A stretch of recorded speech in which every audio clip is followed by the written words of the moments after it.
Ezi zizakhiwo zezindlu ezingaqedwanga, ezinye ziyatyhuthulwa, lokama ezinye zisetyenziswa ngabahlali abadinga indawo zokufihla intloko ngokungakho mthethweni. Sinabantu abaninzi apha aba disabled sinabantwana senjuba yas affecta because into edibe namanzi nosowa into ebalulekileyo kakhulu ebantwini, but just because of kule meko sikuyo sibona umasipala sibeka kuyo sesixolela uncama.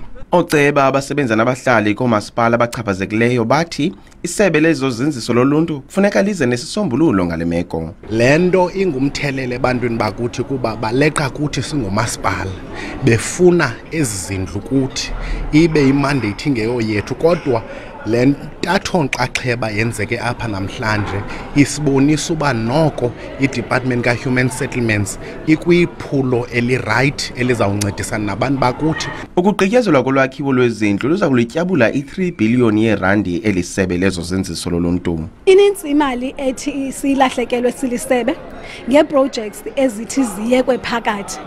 Ezi projects imali esithi isilahleke xa siziqala ezi projects iye ibe ninzi kunemali esithi siyisebenzise xa siqala iproject entsha. Oomasipala abachaphazeleka kakhulu kokukuma kolwakhiwo lwezindlu baquka iSarah Baartman, iJoe Gqabi, iNelson Mandela Bay kwakunye neAmathole District Municipality.